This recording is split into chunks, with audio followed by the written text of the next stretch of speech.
Welcome to the Bare Marriage Podcast. I'm Sheila Ray Gregoire, where we like to talk about healthy, evidence-based biblical advice for your sex life and your marriage. And this is part 2 of a wider discussion that we are having about the book Lies Women Believe.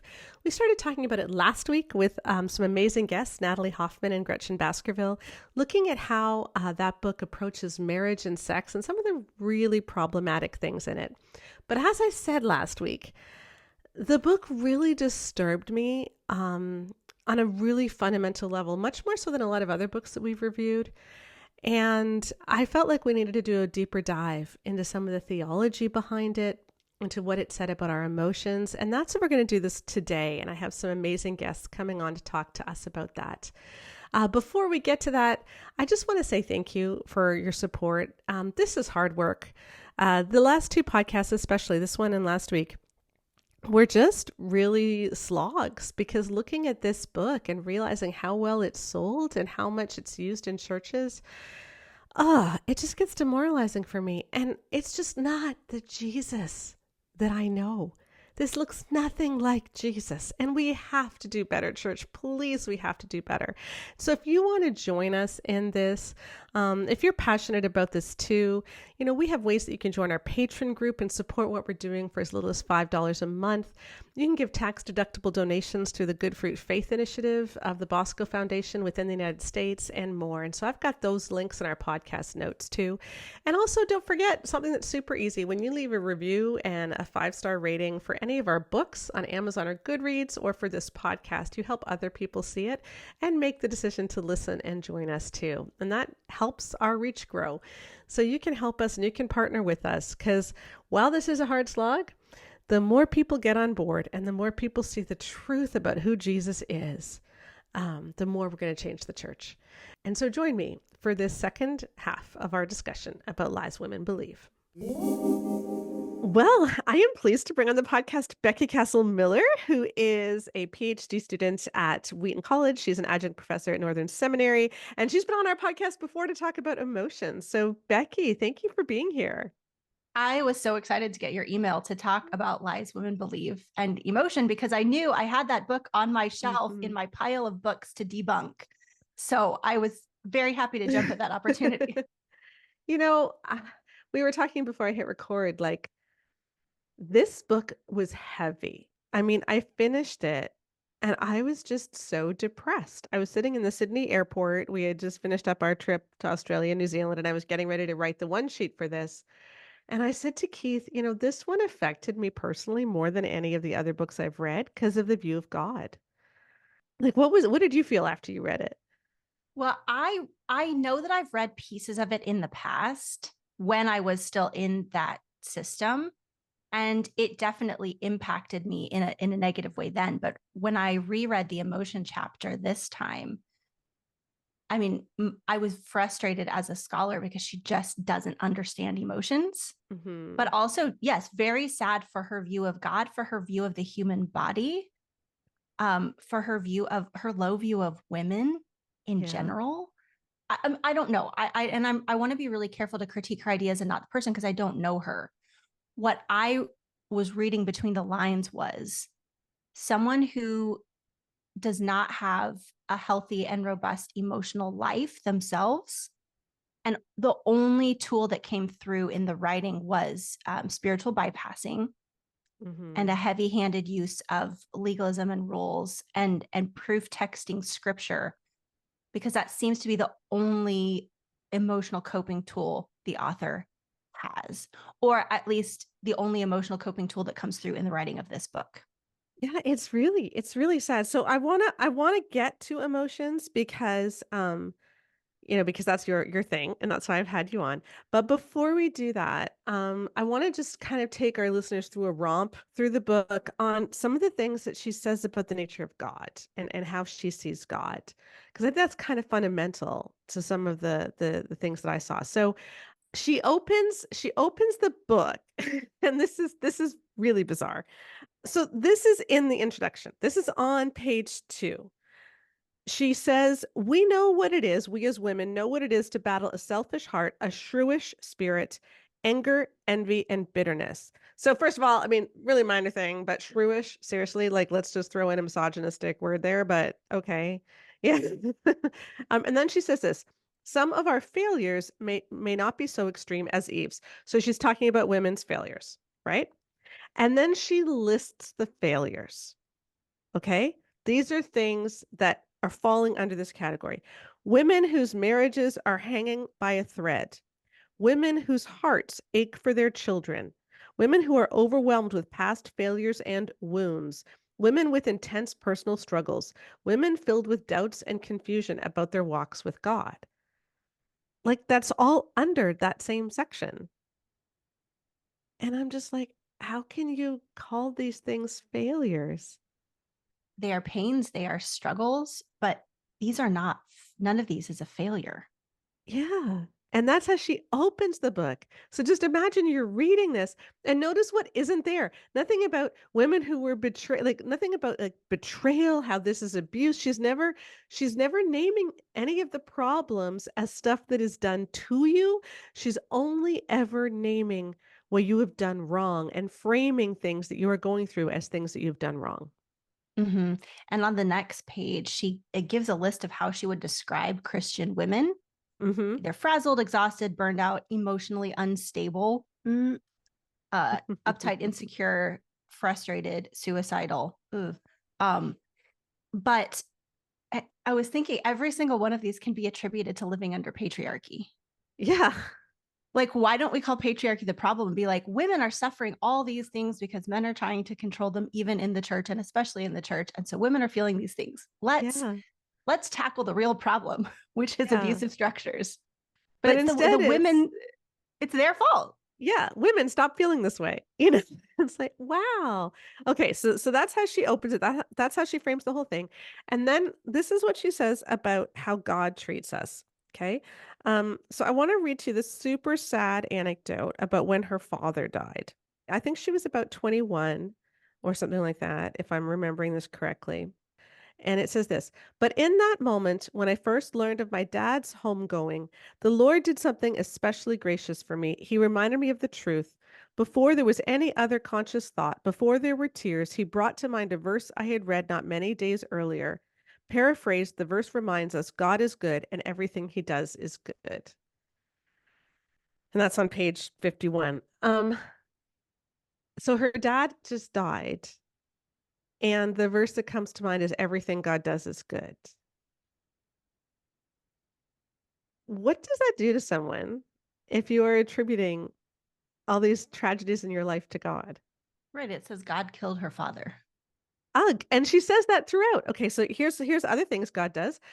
She says twice in the book that God is the one who causes infertility.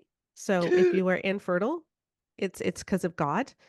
She says on page 164, when she's talking about the lie, my circumstances will never change, that God has determined the exact duration of your suffering.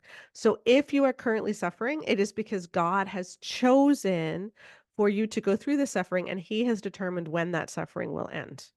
And then there's this on page 291. So this is near the end of the book.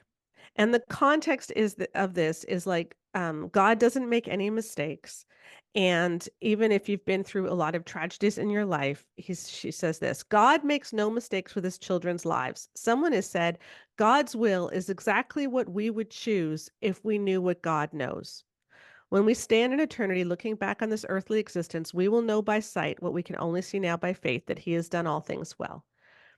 Again, this is in a section where she's talked about people losing children, people having, marriages blown apart by affairs. And she says, if you had only known what God was doing, you would have chosen that too.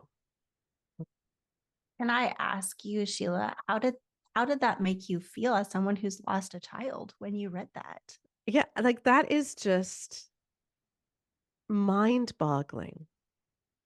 And I heard this, like people said this to me when Christopher died.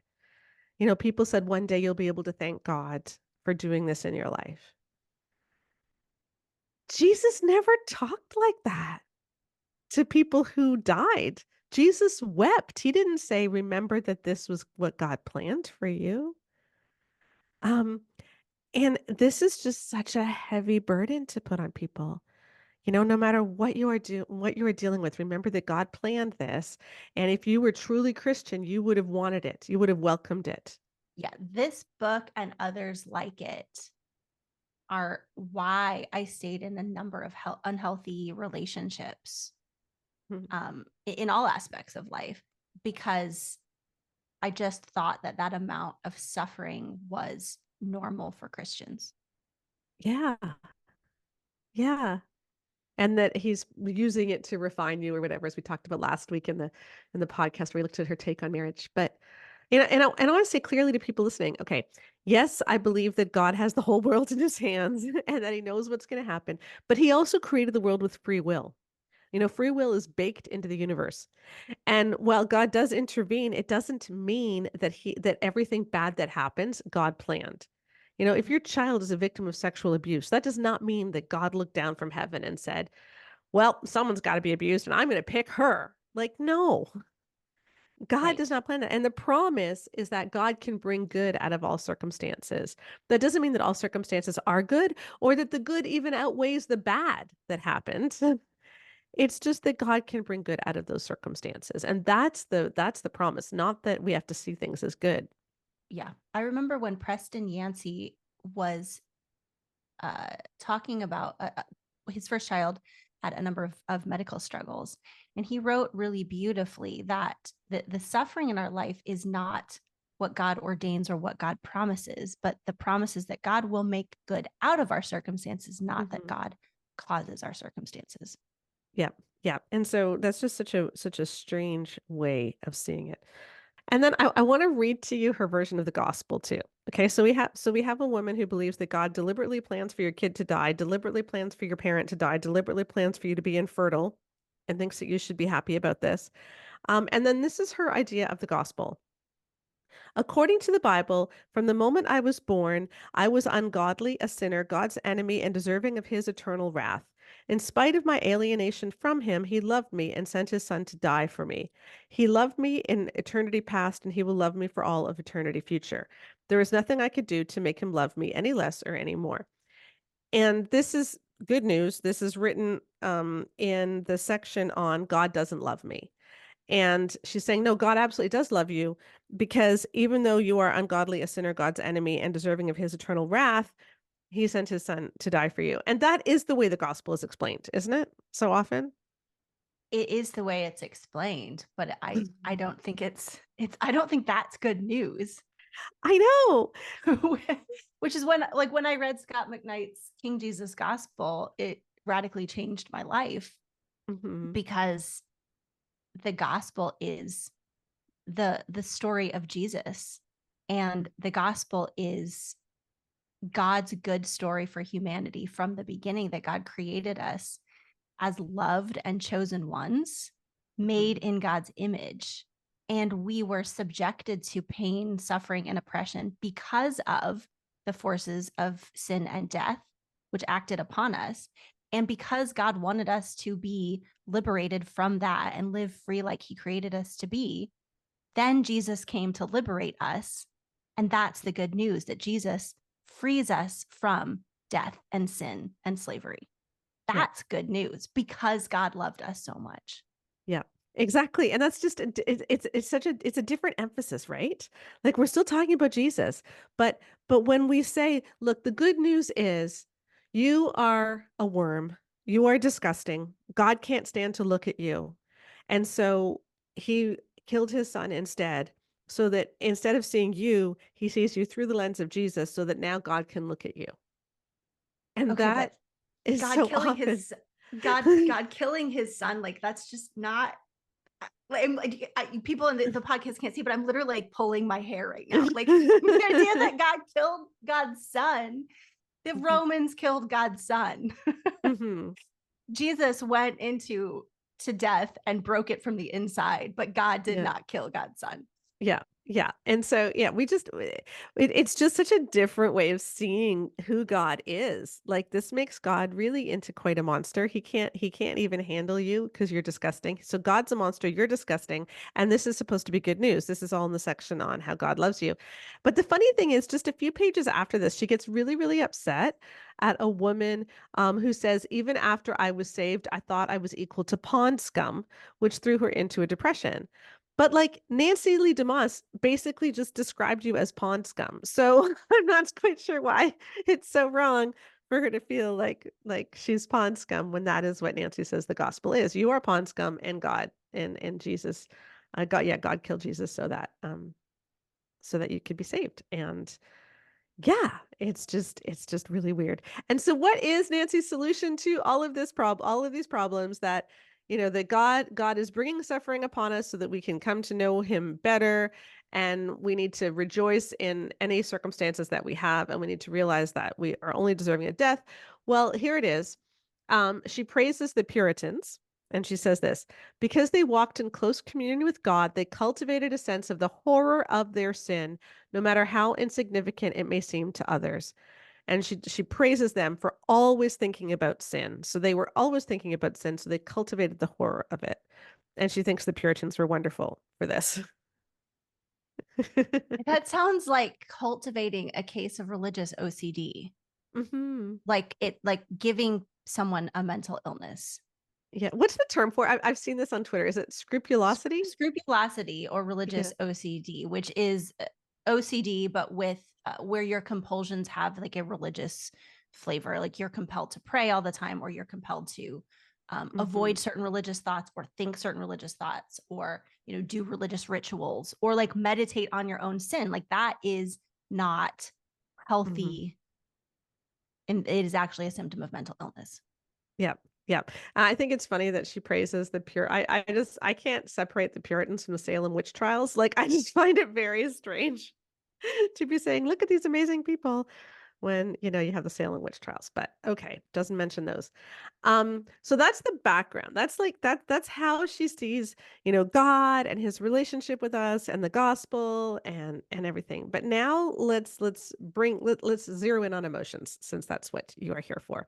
Um, and let's start with the anecdote on page 58. So Okay. she has this story of this woman who has been who was in bondage because she believed a lie. She says, when I understood that true freedom comes from obedience, I was freed from my bondage to food. I lost 65 pounds as well as the depression that I had experienced. And then Nancy concludes, Sarah was determined to eat what she wanted whenever she wanted and in whatever quantities she wanted. Sounds like freedom, doesn't it? But wait, according to her testimony, her freedom was short-lived. She ended up in bondage to food, gained 65 unwanted pounds, and became depressed. Not until she discovered that true freedom comes from obedience and began to act on that truth were her chains shattered. Wow. Where do we start? Like, um, so she's fat shaming, and she's spiritualizing weight, Uh-huh. which it's morally neutral. Yeah. Um, and just like no understanding of the complications that women can sometimes have with weight loss, with hormones, and with body changes, and with stress, and all the complicated factors that go into that. Wow. I know. And to say that the reason that she was overeating was just because she thought that she had the freedom to do it. And I so don't she know. was just I don't know I anybody. don't know anybody who thinks that, like literally no one that I've ever, any woman in my entire life I've ever talked to, or man, that wants to address an unhealthy relationship with food, that just did it because they're like, well, I have the freedom to eat whatever I want. Yeah, I don't know anyone who talks like that at all. And then the thought that you can just lose 65 pounds super easily just by realizing, "Oh, wait, I'm not allowed to eat whatever I want." Um, and so if you don't and what is the effect of putting that in a book? Like, I think what that's telling us is, hey, if you can't lose 65 pounds, then you're not walking in obedience to God. Right. It makes weight loss a spiritual discipline. That's Hmm. so weird. I know. I know. Like, Bible reading, prayer, worship, and weight loss. Like, those are our spiritual disciplines. Yeah. Yeah. And of course we're supposed to be healthy. Of course, we're not trying to say that you don't that our bodies aren't gifts from God that we are to steward properly, but there is so much that we know from research goes in to weight and there's trauma, there's genetics. I am blessed with genetics where I just don't gain weight. I just don't. And it would be really easy for me to be proud of that. Like, look how healthy I am and I'm doing everything right. But no, I was just given really good genetics too. Like it's just I just can't believe that we are turning this into a sin issue the way Mhm. that we do. Very, very, very strange. Okay, then she goes ahead and she shames people. So she shames people for gaining weight. She also shames people for just simply liking things. So Mhm. and this comes up all the time. She says this, almost every mother wants to be a good mother. It should come as no surprise that Satan capitalizes on this deep desire and uses it as an opportunity to promote sin. So, like, even wanting to be a good mother is dangerous. Like, nothing is safe for this woman. Like, what is it that Satan's doing when you want to be a good mother? Like, what kind of sin is being promoted? Oh, it's like loving your kids too much, and it's just not disciplining them enough, et cetera, et cetera. Like, it's Wow. weird. So that's really going to disrupt Mhm, mothers attaching properly with their children, which is going to cause mhm, their mhm. children attachment issues in the future. Yep, yep. Okay, then there's lie number 37, and I would love your input on this one. If I feel something, it must be true. So that is the lie that she says. And she Yes. says feelings are not good gauges of truth, so we should minimize them. And this is a big area of your research. So I know that in the church, we often are taught, the heart is wicked and deceitful above all things. Um, and so we're not supposed to listen to our hearts, and that's what she's saying too. But this just makes no sense. So I want to compliment something she says correct, Okay. because I think it is important to say where someone gets it right, in Yes. addition to saying where they get it wrong. So at the beginning of the chapter on emotions, she says this: when we wrestle with out of control emotions, it is easy to conclude that emotions are inherently sinful or wrong and should be suppressed. We need to remember that being created in the image of God means we have the capacity to experience and express a variety of emotions. God exhibits a spectrum of pure emotions, including joy, delight, anger, jealousy, and sorrow. And He has designed us to be able to feel and express many different emotions in a way that reflects His heart and brings glory to Him.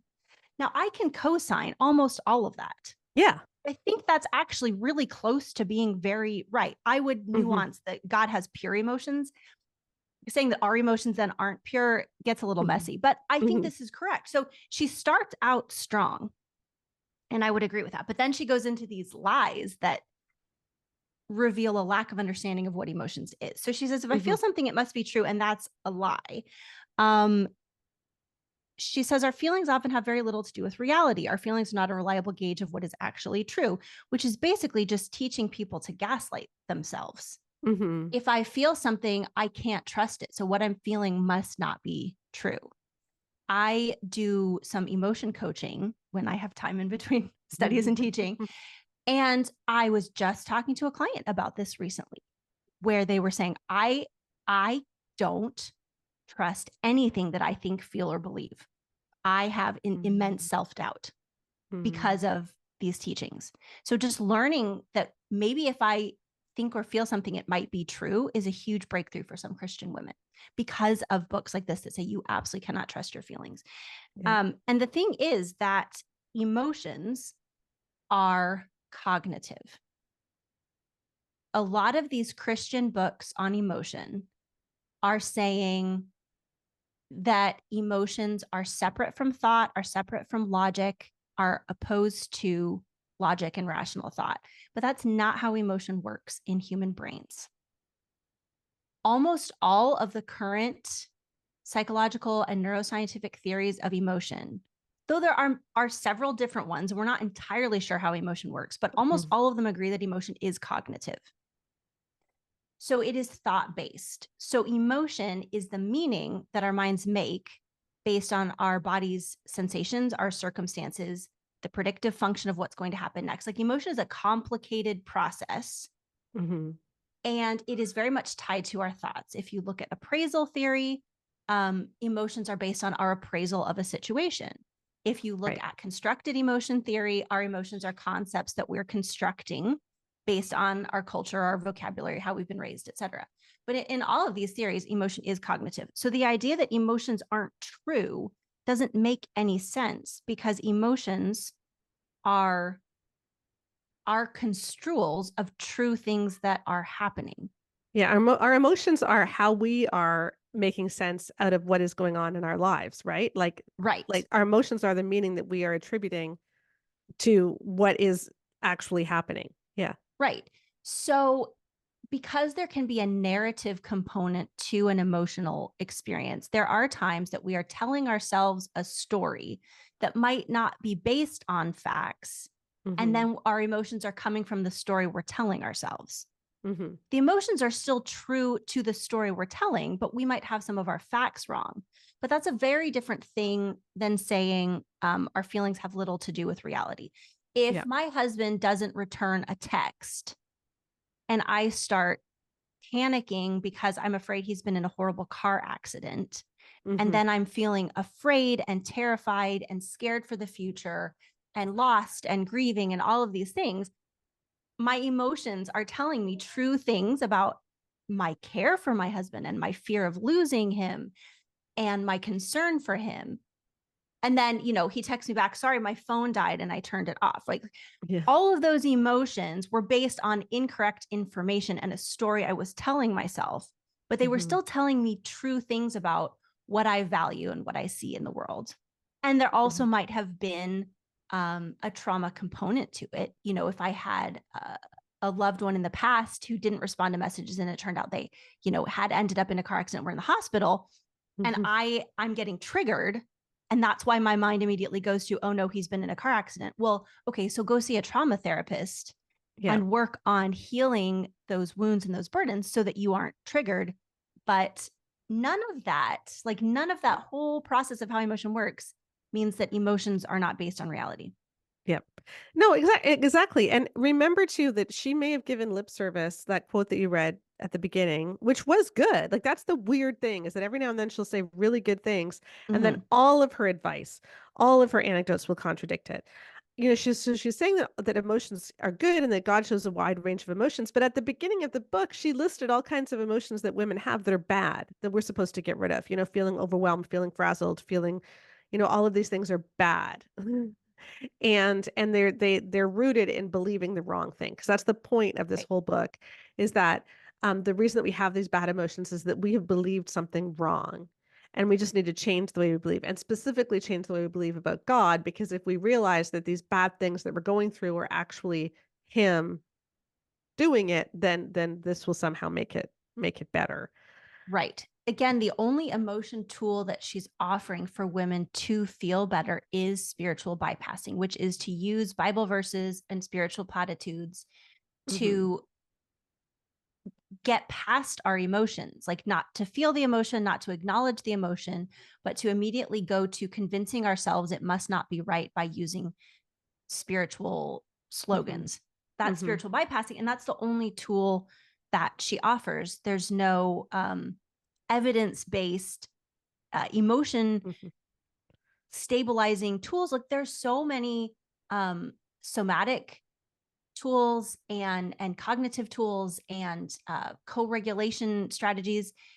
There's so many ways to help ourselves feel better when our emotions do seem Hmm.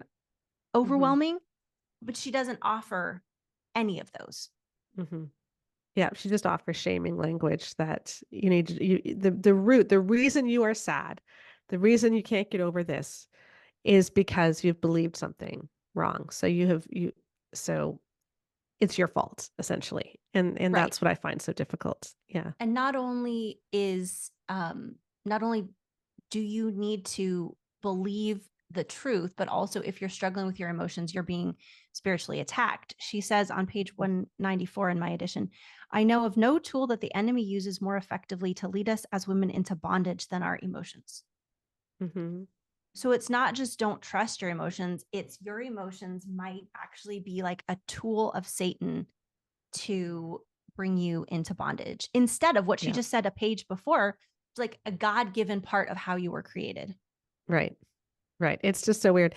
And one of the best examples of how she does this double speak is how she handles depression and hormones. And this was one area of the book that she really did change from the first edition because she got so much flack for it. Because in the first edition, and I think you have the first edition, she really did frame depression as, it's all your fault. You're believing the wrong thing. And you can get over it just by thinking the right thing about God or having more faith or something like that. Doesn't she? Or Yes. And some of the examples are wild. So on page 201, she says, for some women, a difficult pregnancy explains with scare quotes, and then Mhm. in parentheses, read justifies erratic mood swings and volatile behavior. That is So still difficult in that. pregnant I just want to is say it still that is still in the new okay? because I have this. That's still in the newer edition too. Yeah. So, but we're talking about a difficult pregnancy leading to mood swings. Okay. Hmm. And like Hmm. if your hormones are messed up and you have maybe birth trauma, Hmm. mood swings are not a bad thing. Like I had a wonderful birth with my fifth child and in-home nursing care because we lived in the Netherlands, and it was wonderful. And still on day 4, I was just unexplainably sitting in bed and crying, and my nurse was like, oh, that's just normal. Day 4 is often when postpartum tears hit. Let me go make you a salad and like hold the baby for you. Like mood swings just happen, and she moralizes them. Yeah. Yeah. Yeah. Postpartum depression is a real thing too.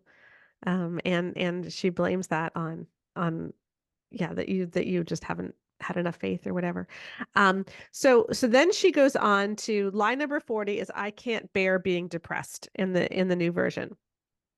And this is the one area that she really did change. But it looks like what happened is that she added a bunch of paragraphs at the beginning, but then the end of it sounds pretty much like what she used to have. So she talks about how depression might be a medical condition, how you may actually need to see a doctor, how you may need to see a therapist. So she says all of these good things. But then her conclusions are still you need to get right with God about your depression. And she says this, it is easier to rely on a doctor, a therapist, or antidepressants than to ask God how he might want to use our pain to sanctify us and to bring glory to himself. Again, like God is deliberately planning this depression. Like, do we say that about like it is easier to rely on an optometrist, a pair of glasses, or contact lenses than to ask God how he may want to use your nearsightedness as a way. Like we don't say that about anything else that's physical. Yes. And that actually reminds me, like when I was a teenager and I was in that culture, I remember feeling at summer camp one time, like we must have had someone really big on faith healing speak at summer camp or something. But like I was like, God wants to heal my vision. People on the podcast can't see, I'm wearing glasses. But I really was like, God wants to heal my vision. It's a lack of faith for me to wear glasses. So for like a week and a half after I got home from camp, I didn't wear my glasses and I went to work without Oh. and I just believe that wearing glasses was a lack of faith. And Hmm. I just needed to trust that God was going to heal me and I needed to step out in faith. And that's like, so your example of not trusting an optometrist it's a really good example because that is the outworking of this belief. Hmm. I don't need to go to a psychiatrist if I have major depressive disorder and get medication. I need to trust God. Is Hmm. like saying, I don't need to wear my glasses. I need to trust God. My vision didn't get better. I don't have a lack of faith because I wear cute glasses today, you know? And I also like I didn't have a lack of faith when I had to take antidepressants for postpartum depression after my Right. second child was born. Like it's a gift to have medical care. Yes, it is. And I'm so glad we have it. But it is interesting how she keeps shaming people for, yeah, emotions or for medical conditions that you really, that really are not your fault. I want to look at this other example too of the people that she often chooses to shame or to call out. So this is in lie number 41. There's 43 lies and lies women believe. So 43 different things you could be believing that are keeping you from God, which is horrifying enough. Seriously, it's like here's 43 different ways you can be totally messing up your life with God. But lie number 41, if my circumstances were different, I would be different. So this is something that's wrong to believe. And she tells this story. I remember talking years ago with a young mother who had a 2-year-old child and 1-year-old twins. She said with a sigh, I was never an impatient person until I had these twins. This woman believed what most of us have believed at one time or another, that we are the way we are because of our circumstances. And she goes on to blame this woman for for saying that it's the fact that I have these 3 young kids that is causing me to be impatient or whatever. And it's like, no, no, no, you can't blame it on that. All this is doing is just revealing what is already there. Um, and I just find it really amazing that she is shaming a woman with a 2-year-old and 1-year-old twins. Oh, there's another line where she talks about excusing your shrewishness. She uses the word shrewishness again, talking about emotions, because you've had 4 pregnancies in 5 years, Mhm. which I just like, can we just not normalize having 4 pregnancies in 5 years? Like, your body would be a mess. Your hormones would be a mess. And say, if you have a 2-year-old and Mhm. 1-year-old twins, like, that's not good for your body to be pregnant that many times that close Yep. together. And of course, your hormones are going to be out of whack. Your mood is going to be hard. And what is also left out of that is probably mental load and Mhm. all the extra work that mom is doing because maybe dad is not supportive enough. Like, if you have a really super supportive partner, it will be easier to handle many small Yes. children and you will be less frustrated. So, probably if you're frustrated, it's because you don't have enough support in those circumstances. Yeah, she actually talks about that in another place in the book about how we complain about the men, but don't we realize that they do the yard work? And so they're doing their fair. It's insane, but yes. Okay. And then in the same section, she says this is another example of a woman who is blaming her emotions and her negative attitude on her circumstances. She says, I wouldn't be so bitter if my husband hadn't run off with that other woman. So, so Yeah, yes. sure. Okay. Yeah, I wouldn't be so bitter either if But she's showing she says this is a lie that it's not you can't blame your bitterness on your circumstances. so our emotions arise out of our circumstances, and our emotions are culturally conditioned. We are Mhm, taught by our culture what emotions are acceptable to express and not express in whatever particular circumstance, which mhm. means we can change our emotion concepts. Like, we can over time learn new and different emotions, which is wonderful. That's why I think emotions are part of discipleship. Um, but this idea that basically what she's doing is she's creating an emotional regime um, in a subculture. And she's saying in this Christian subculture, you are not like, your husband leaving you for another woman is not a legitimate circumstance for bitterness to be the emotion that you construct. Yeah. So she's basically like creating an emotional subculture with rules. And it's like, if you come into this subculture, in order to fit in, you need to follow these emotional rules. You are not allowed to be angry when you are Mhm. betrayed.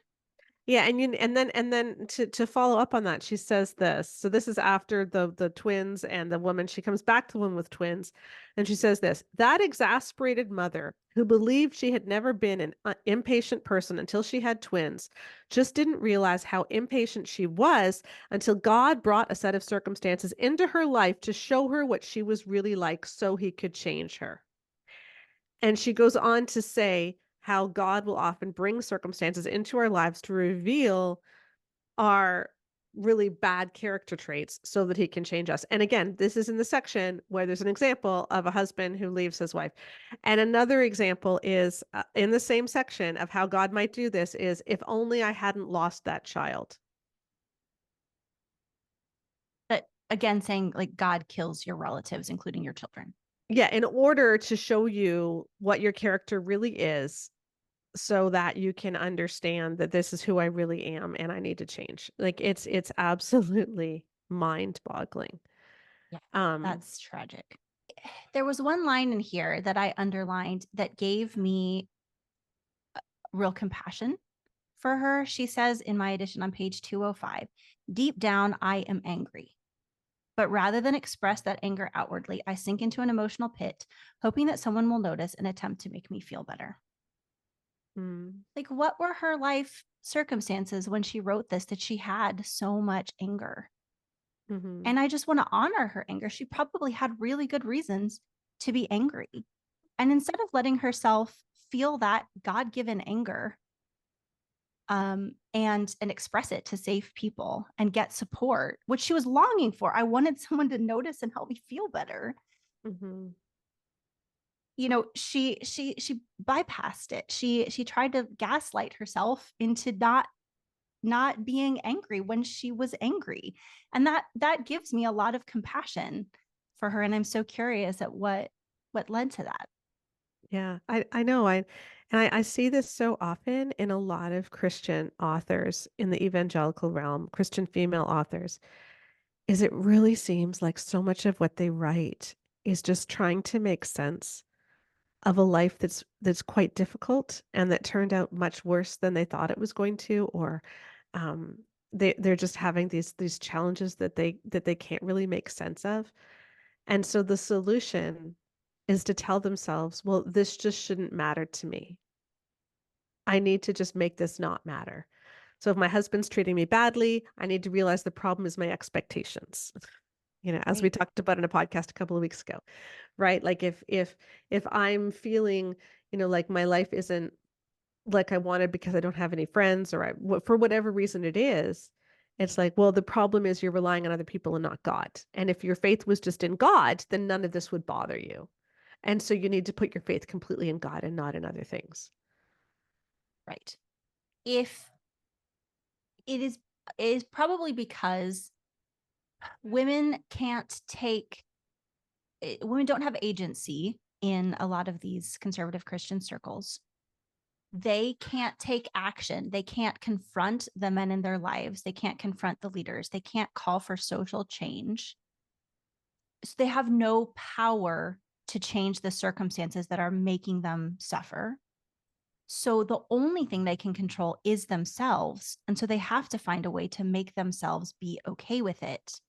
And Hmm. so emotional suppression, talking themselves out of their emotions, convincing themselves their emotions are bad and not godly, instead of God given warning signs that something's not right in their circumstances, that they should have the agency to change. Uh, and so I have compassion for them, Hmm. but also then anger that they dragged other women down with them. Exactly. Exactly. Let me read you something that's at the very end of the book. So this is what she's been leading up to in the whole book. And she ends it by kind of saying, look, we just need to realize that his grace is sufficient for us. No matter what we're going through, we need to be able to say his grace is sufficient for us. And she gives a number of examples. And one of those examples is when there's no money for rent, you need to say his grace is sufficient. Mm-hmm.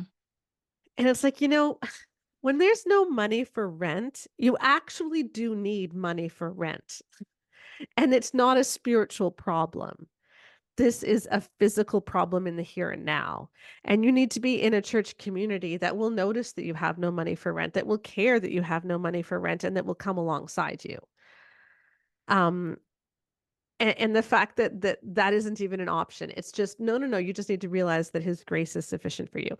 Or if you're having trouble responding to a family member, just don't respond and realize that his grace is sufficient for you. So nothing about healthy communication, nothing about healthy boundaries, nothing about what a healthy church community should look like and how we should care for one another as fellow believers and brothers and sisters in Christ. Just you need to say his grace is sufficient for you. And what I get from that is that her idea of faith, and this is what I see so much in the evangelical world, this is what I used to teach. I mean, and maybe that's why this book affected me more than other books, is because I see in so much of it, like how I used to make sense of my son dying, like some of the very similar messages that I would give.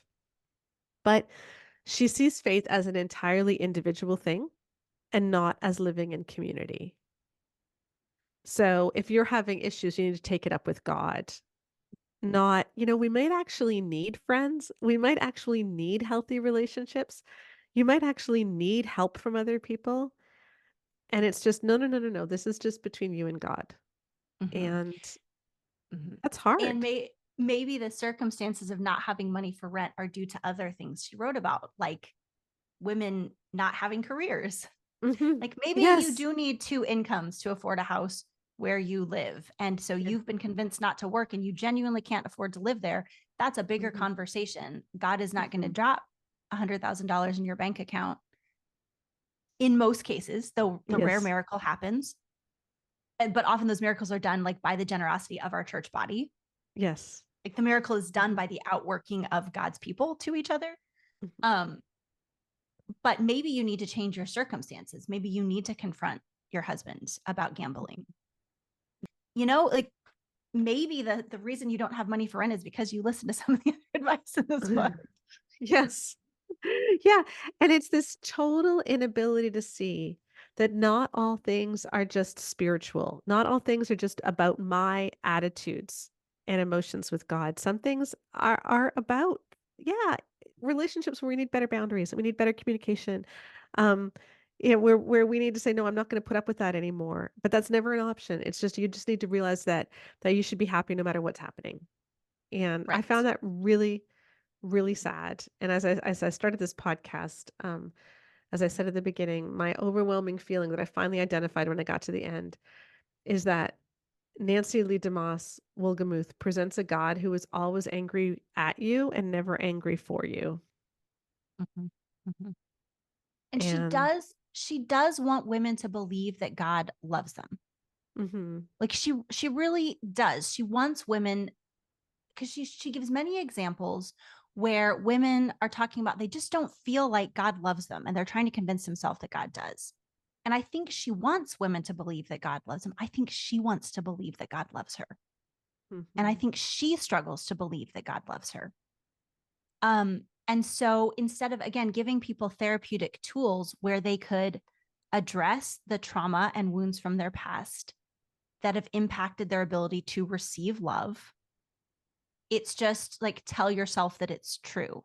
But like with proper therapy, mhm. you can heal from those things and you can release those burdens and you can truly love yourself, love others, and receive God's love.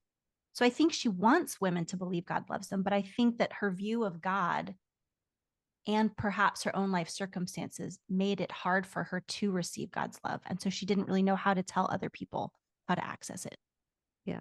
But instead, she wrote this huge book, and then her family foundation gave out tons and tons and tons of them for free until it became so well known that it then got used in women's Bible studies everywhere. And yeah, it's just and it's had a lot of harmful effects, and it's sad. And I guess I just thank you for coming and talking this through with us, because I just wanted people to know that this isn't the way you need to see God. He doesn't look at you and say, "I'm so upset that you're impatient when you have a 2-year-old and 1-year-old twins." He doesn't look at you and say, "I can't believe you're bitter that your husband left you." Like, he just wants to sit with you in that. He wants to help you get help. He wants us to build a real community that's his body, and that's just missing from so much of our advice to women, which is just basically suck it up and realize you're the problem. And like, what if you're not? Mm. What if you're not? Yeah. What if I you're think not? that's it. That's for me, that's what I got out of this is that I'm always the problem. Yeah, But what if I'm not? yeah, yeah. Well, I am so thrilled to bring on the podcast today Helen Blake, who's a wonderful person. I had lunch with her when I was in Sydney, Australia, and she's a registered counselor and psychotherapist. And Helen, why don't you tell people what you do? Well, I have the privilege of working with couples and individuals. I've been working for about 25 years in this field.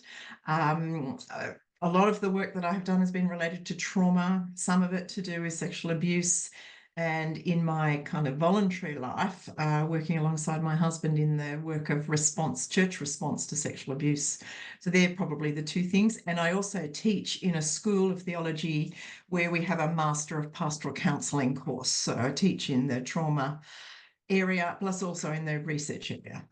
Awesome. Well, we really did enjoy our time with you in Sydney, and I just thought my people need to hear Right. you. And everyone loves Australian accents too.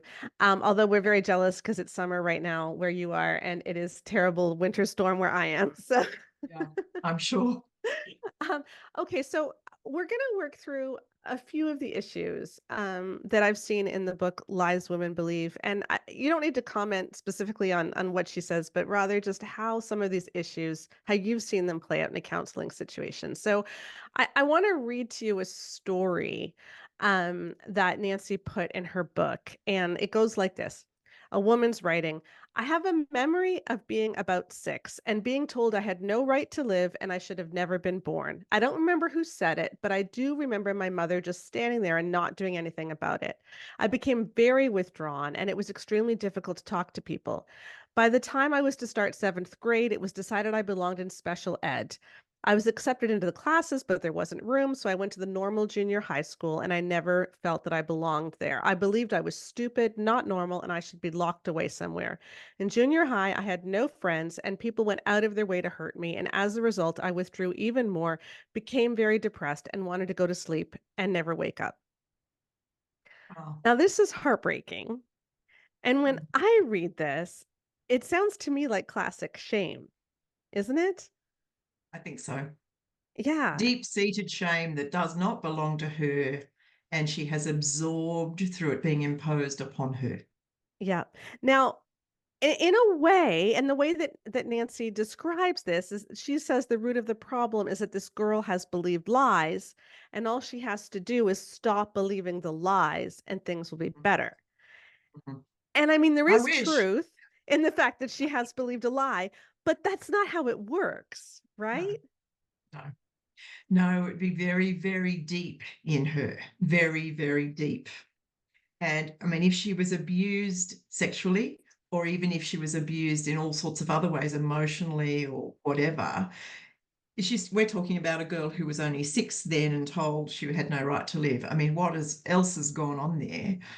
That's too young for her to filter it out and go, is this true or is it not true? She's being told this by adults, and her mother stands by and says nothing. I mean, she didn't defend her, she didn't protect her.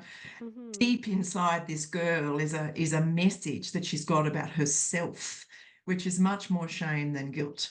But somehow or other, she will probably feel guilty about what she sees as all her failures. Yeah. But in fact, shame is the problem.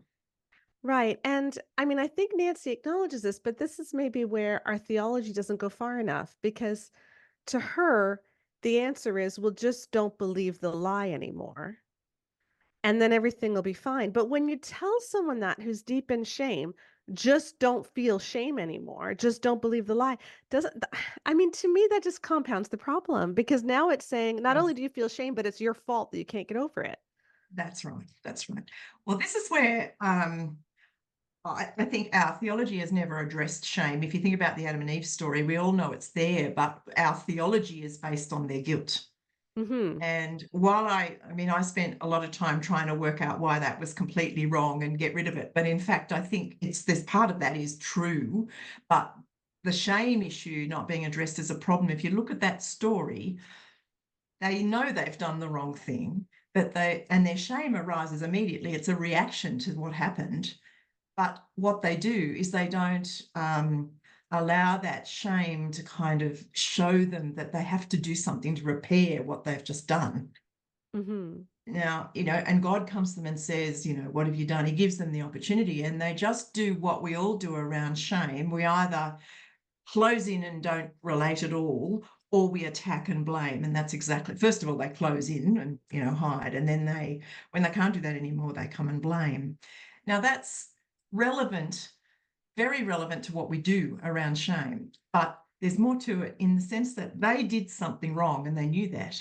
Hmm. But many of us have had shame imposed upon us through things that are not our fault, particularly abuse. and other sort of traumatic events that we've had. And when we've done nothing wrong, but we feel shame, we don't know what to do with that. We don't even know what it is. But usually we'll call it guilt. I feel guilty. I can't respond to this, or I can't get over it. That's been in some of the abuse work I've done. The sense of guilt expressed is really high, but getting at shame, which is important to realize, I mean, that's what we really need to do first. We need to kind of notice what shame is telling us.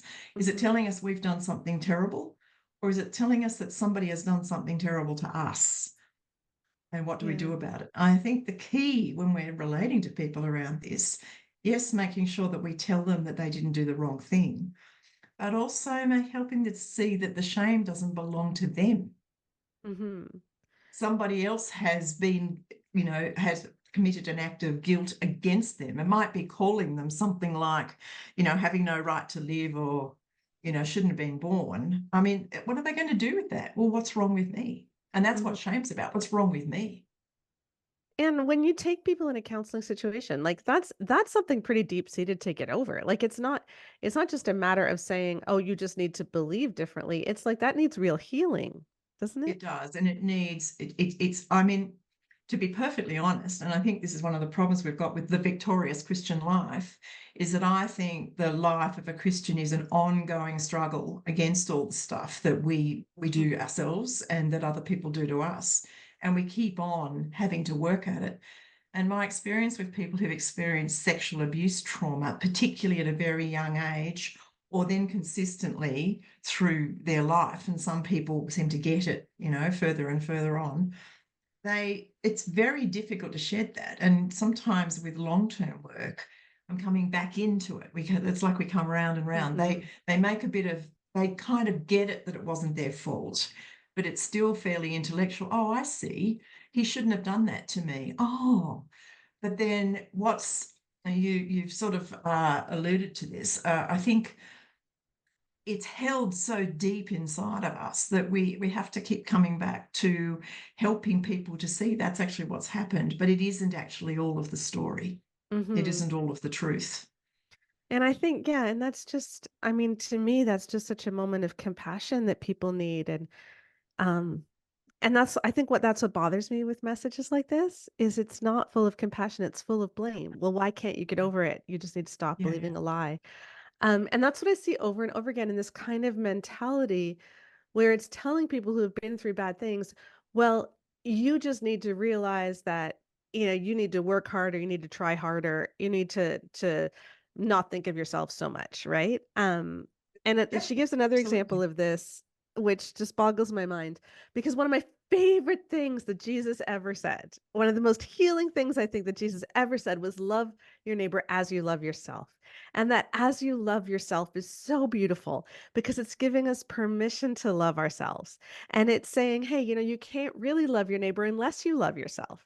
Like It's reflecting that whole message of God giving us life yeah. and wanting us to have the blessing of life. And that's Yeah. what that is about. Yeah. Yeah, it's beautiful. But Yeah. the way that she turns this book around, this verse around in this book is to say, hey, women, it's not really about loving yourself. Your problem is that you love yourself too much. And what this verse is telling us is that we need to deny ourselves. And I'm just curious, like I really want to ask someone who deals with this on a daily basis in your counseling sessions. Do you tend to find that your female clients love themselves too much or not enough? Well, I've not really often heard that. I've certainly read that and I know it's around. But the thing that I find is that women are very keen to form the traditional woman's role, even when they're not all that conscious of it, that they're doing that because of how they've been. It might depend on a little bit on generation, but certainly for me, I knew what a woman's place was when I got married, and it wasn't because my husband tried to put me in that place. It was because I had the idea of what it meant to be a good wife. And that's about sacrifice and about putting the man first and all that kind of stuff that I think is both in terms of tradition, secular and otherwise, because it's to do with whole patriarchal, history that human beings have got. But I think it's also to do with their teaching on submission. Yeah. And so, women kind of know where they fit. And I think when they fight back, depends on who they're partnered with, but when they fight back or stand up for themselves, if the man that they're with can't deal with that, then they're really in trouble. Yeah. Because they go back into their place. Yeah. They might stand up, but they can't hold it. So there's this idea of, I have to, and even I have to serve others. I mean, it might even be in the relationships with their female friends. Somebody does something they don't like, but they put up with it because they think, well, this is what it costs me to be a friend or whatever, Mhm. But it's not about equality of being. And that's what I think Jesus actually represented. It was about equality of being. Mhm. Everyone was equal. Everyone was worthwhile of their own self. Yeah, because I think this idea that you must always be denying yourself is really a dangerous message to give to women, especially who are more likely to be people pleasers. Yeah. Yeah, and I think that's endemic, really. I really, I mean, I've been married a really long time, and I still am aware when I do that, when I capitulate. And it's not because I'm being pressured to do so by my partner. It's to do with my own sense of what is right to do. And I actually have to work at it. yeah. Sometimes the disagreements we may have, are because I later on get upset about something that really, in one sense, I have actually played into. Last Sunday my back went out, like, and it does this every now and then, really, really badly. And we were supposed to have my grandkids that night, overnight, and I just realized I can't do it. Like like, and I was so upset, but even giving myself permission to tell my daughter, I can't do this was really hard Yeah. because you're supposed to do it.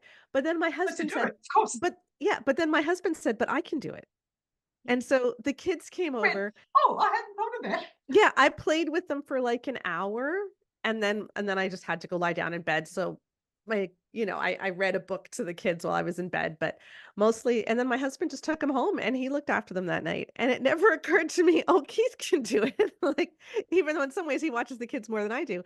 But I just felt so guilty because I was supposed to and I was really saying, does it hurt that much? How bad is it really? And it's hard to give yourself permission to actually matter. Hmm. Yeah, yeah. And I mean, the interesting thing is you're saying I felt really guilty about it. Yeah. I wonder whether it was guilt Yeah. or whether you were somehow or other ashamed you couldn't live up to your feminine position. Yes. Yes, I think probably very true. They're very Um, caught up together. I can talk about that, but yeah. if and when that's relevant, go on. Yes, I think that's very, very true. Um, so then the other thing that I noticed that Nancy was really ignorant of, I think, is when she talks about some of the physical manifestations that we can have in our bodies. So can you like let's just lay it out. How does shame and trauma, how what has research shown that how that affects the body? Oh, there's a lot of research on it. I haven't actually prepared to, sort of trot them out to you, but there's a lot of research on it. But just think of the logic, for Mhm, example, of if a child has been abused sexually and it's been like involved physical penetration, mhm, that's going to be fairly traumatic for a small child. And I just know lots of incidences of this. I mean, the mind boggles that anybody can do that to a child, but anyway, it happens. Um, Unless there's some, first of all, that it's arrested and it's stopped and the child is acknowledged and the child is given a chance to heal in a loving, compassionate relationship, and there's awareness that this is going to be having an impact on the child. Mostly that doesn't happen. mhm. Mostly it's secret for a very long time. And in that time, the child sort of developed a lot of ways of understanding this. And so they're going to have very confused ideas about sex. And they're certainly going to think things like, when they're when they're teenagers or when they're older and they start to work out what sex is about, they're going to go, well, I had sex with that person. And they've got it all confused. But what they have got in their body is memories, body memories, which no one understands that unless they've done a little bit of digging into the history behind this and the research. But it does mean that things like sexual relationships are very hard for them. But it Mm. also means things like medical tests that are invasive can Yeah. be incredibly difficult. And, women can have a reaction to a test like that where they've got all this pain and they think they're nuts. when in Yeah. fact it's reactivated this memory that's in their bodies. And that might sound wacky, but there's plenty of research to show that that's Yeah. true. Yeah, So absolutely. that's at the extreme, but it certainly does impact on women's sense of who they are as a sexual being, Yeah. because they're being violated at the most intimate part of themselves at a time often when they have no language to express it or Hmm. understand it. And they will blame themselves because this was an adult, and adults know everything. Yeah. That's adults are the people who are supposed to look after you and teach you right and wrong and all of that sort of stuff. And here's somebody doing this to them. Well, how do they understand it? It's got to be my fault. Yeah. And then you feel that in your body. And I know, like, I've read that um trauma victims are more likely to have things like um IBS, like bowel issues, or immune disorders in some way. Like, it That's just right. affects And us in all kinds even of ways. infertility disorders, even Yeah. infertility. There's not a lot of research on it, but I just know many examples of it.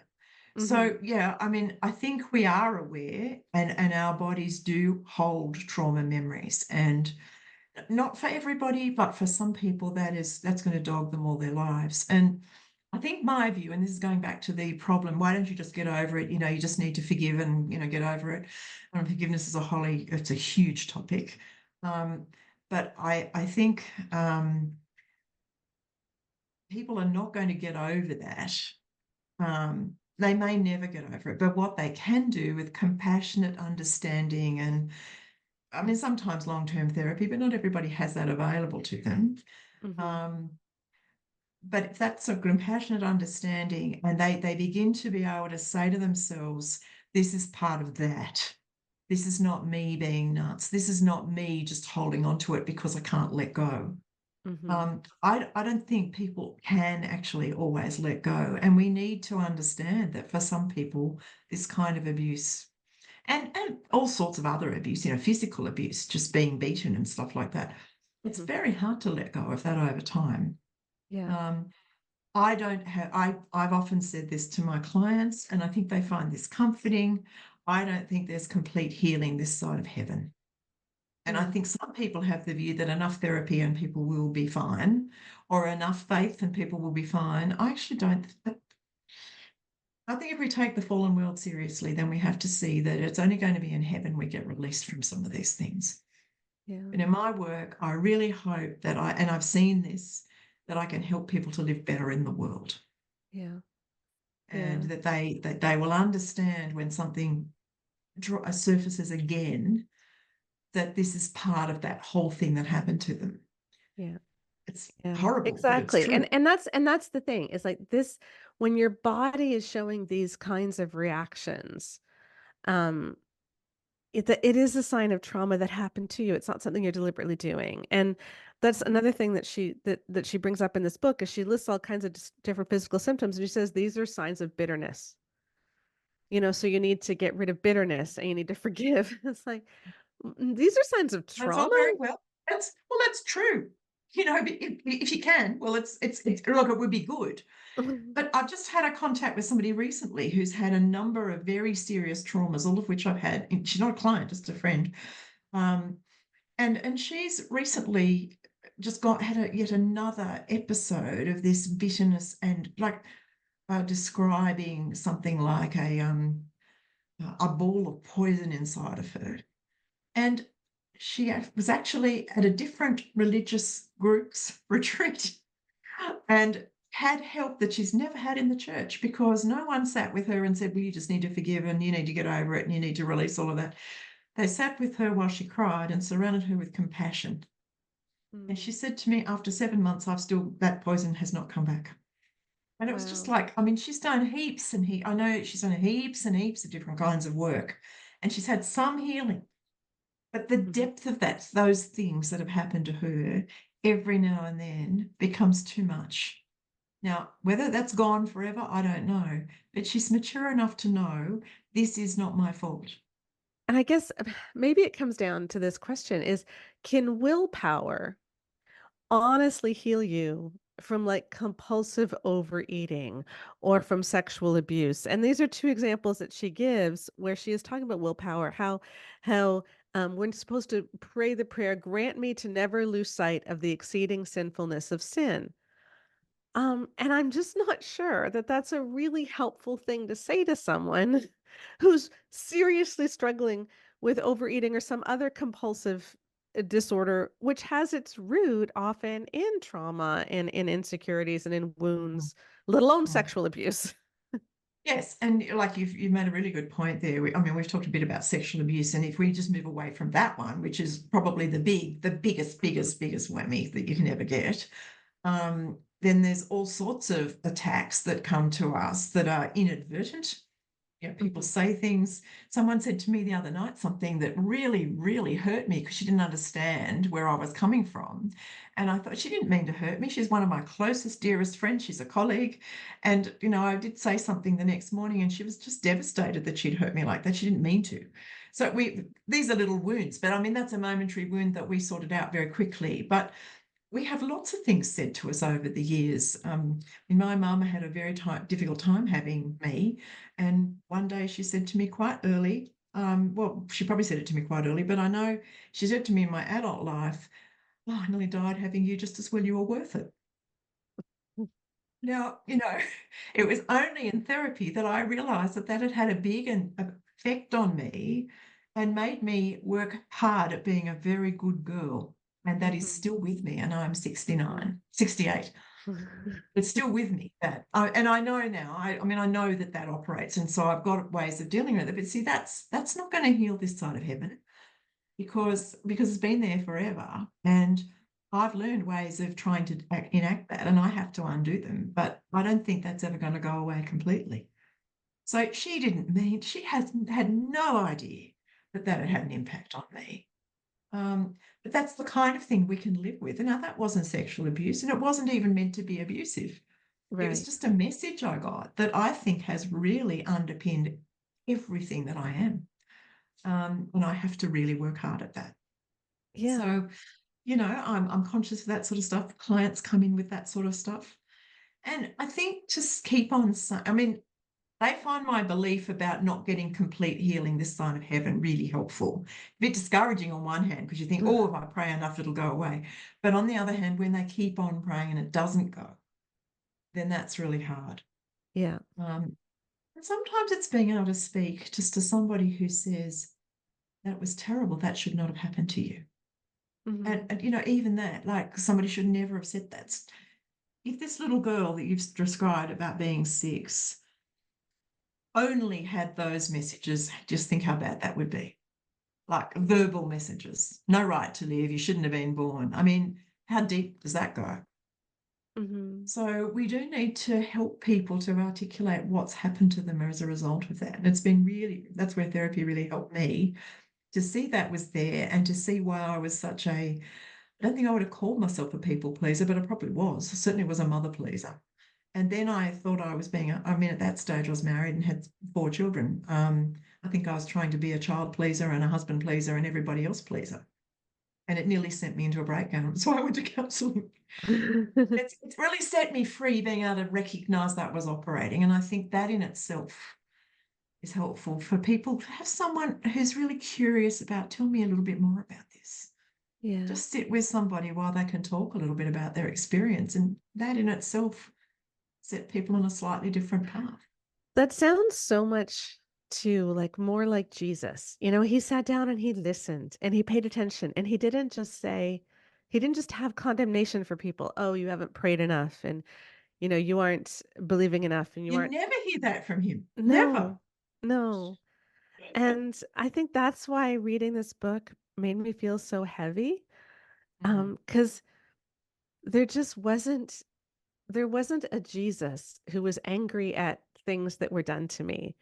There was only a Jesus who was angry at what I wasn't doing now to get over it. And I don't think that's Jesus. No, no. No, I think Jesus had, just think about some of the people that he spent time with who would have had trauma of various kinds. I mean, wow. Mm. You know, who sinned?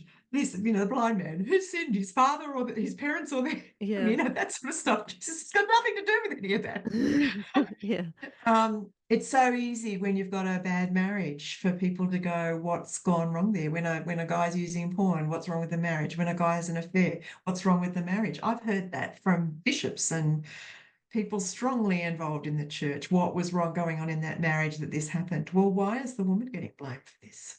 Mm-hmm. And Mm-hmm. there's a lot of that. Yeah. And I think we do carry a lot of shame in ourselves. I think far more than this is a very unfair generalization, but I don't think men carry shame the way women carry shame.